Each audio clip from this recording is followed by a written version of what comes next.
Salut, j'espère que tu vas bien. Moi, je vais très bien, par la grâce de Dieu. Je te demande de partager la vidéo à 5 personnes. Partage cette vidéo parce que je suis sûr qu'elle va faire du bien à beaucoup de personnes.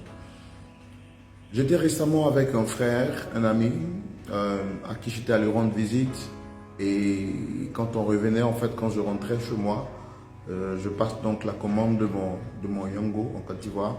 C'est ce qu'on appelle VTC, donc, ou bien Uber. Donc je passe la commande de mon Uber et il me pose la question, mais attends, et ton véhicule, tu l'as garé où? Je dis non, je n'ai pas de véhicule. Il dit, mais attends, comment toi, un animateur qui anime une émission aussi visible comme ça, partout dans le monde entier, tu n'as pas de véhicule? Je dis oui, je n'ai pas de véhicule. Et il était surpris, il dit, waouh, Roland, c'est pourquoi moi je n'aime pas travailler, c'est ce qu'il me disait, c'est pourquoi moi je n'aime pas travailler pour les structures ou bien dans un environnement chrétien. J'ai dit, mais pourquoi? Il dit, le chrétien est le seul qui peut voir ton besoin et puis te dire que Dieu te bénisse.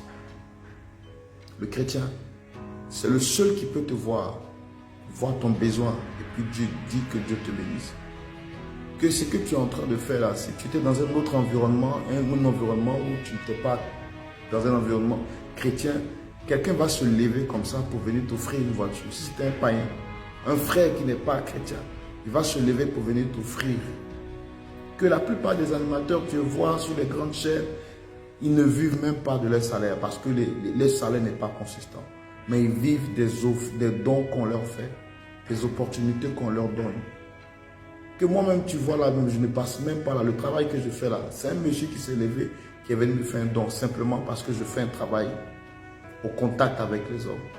Et toi, tu fais une émission qui est suivie partout dans le monde entier, comme ça, je lui ai dit. On est tous conscients de cette réalité-là.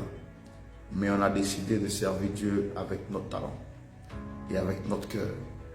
La Bible dit, il est le rémunérateur de ceux qui le servent. Mais est-ce que tout le monde a le même cœur que moi? Est-ce que tout le monde a la même force que moi? Est-ce que tout le monde a la même capacité morale et spirituelle que moi? Je comprends aujourd'hui pourquoi la plupart de nos frères qui chantent dans les églises ou qui jouent dans les instruments dans les églises sont obligés d'aller monnayer leur talent dans les bars, dans les maquis et perdre leur foi. On a tendance à dire non, c'est Dieu qui prend soin de ses enfants, mais Dieu ne descend pas du ciel pour s'occuper de ses enfants.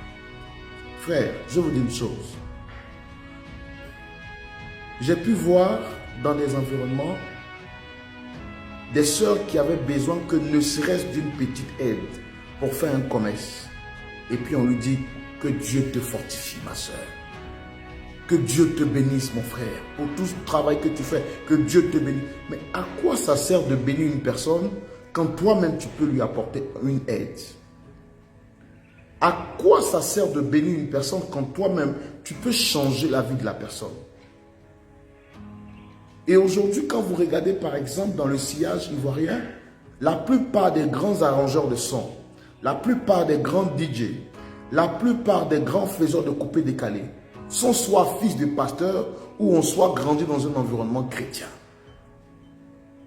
Mais compte tenu du fait que l'environnement dans lequel ils se trouvent ne leur permet pas de vivre de leur art, ils sont obligés d'aller monnayer les talents dehors. Et quand ils vont dehors, leur talent est pris en considération. Je ne vais pas citer le nom d'un artiste, mais dites-moi le nom d'un artiste qui cartonne, que ce soit en Côte d'Ivoire, partout dans le monde. Je te dirai que cet artiste-là a un rapprochement avec l'Église. Mais comme nous sommes prêts à tuer nos propres héros et que nous ne valorisons pas nos talents sont en train de sortir de nos environnements pour aller faire monnayer les talents dehors. Jésus a dit quoi? Donnez-leur à manger vous-même. Donnez-leur à manger vous-même. Est-ce que vous trouvez normal que des gens qui disent avoir accepté le Christ, qui sont la lumière du monde, qui font un travail, mais attends, l'Église est la force la plus puissante du monde? Pourquoi vos enfants sont misérables? Pourquoi ceux qui défendent votre identité, qui sont la valeur ajoutée de votre identité, ne font pas la fierté? Tu ne peux pas dire que ton père est le Dieu de gloire, ton père est le Dieu de bénédiction, alors que quand on te voit là, tu marches comme un minable. C'est méprisable, c'est frustrant. À la limite, ça fait mal. Je pousse ce cri de cœur pour parler à quelqu'un. Pour parler à un frère dans une église. Parce qu'aujourd'hui, je n'ai aucun complexe à dire que je suis animateur chrétien, présentateur télé chrétien. Je n'ai aucun complexe. Mais comment tu te sens quand tu arrives dans un environnement où ceux qui ne confessent pas Jésus se trouvent dans les conditions où que toi-même, tu n'as même pas le un quart de ce qu'ils présentent. Donc, me diront, oui, on n'est pas là pour la prospérité, on ne sert pas le Dieu du monde, toutes ces choses-là sont vanité. Mais c'est vanité, mais c'est nécessaire. C'est utile pour le bien-être. Ce que je veux te dire, c'est pas forcément à moi. L'Église est en train de perdre ses talents. L'Église est en train de perdre ses valeurs. Parce que nous n'avons pas compris le principe élémentaire. Ce principe-là, c'est celui de prendre soin de nos valeurs. Vous ne pouvez pas avoir un frère dans une église qui est auteur, qui a écrit un livre, et aucun frère de l'église n'a son livre. Ce sont les gens du dehors qui viennent payer son livre.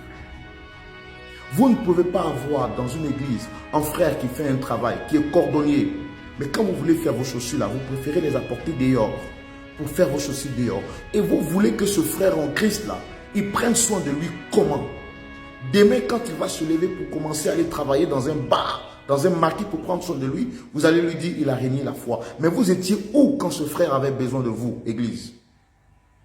Tu vois le frère qui a faim, que de lui apporter une aide, que de lui apporter un soutien, tu vas lui dire, mon frère, que Dieu te fortifie. Mon frère, que Dieu te bénisse. Dieu te bénisse comment? Quand tu as la possibilité de l'aider à sortir de cette condition.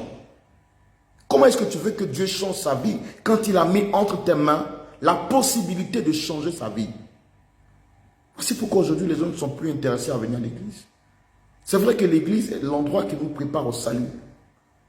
Mais écoutez, certes, ça nous prépare au salut. Mais l'église, c'est aussi une famille. C'est aussi une famille. Ne soyons pas méchants. Ne soyons pas méchants. Je comprends pourquoi le brigand à la croix, c'est lui qui a été sauvé. Mais les religieux qui confessaient le nom de Jésus, là, eux-mêmes, ils ont méprisé le Christ à la croix. Mes frères, changeons notre cœur et laissons Dieu nous parler. Que Dieu te garde. Shalom.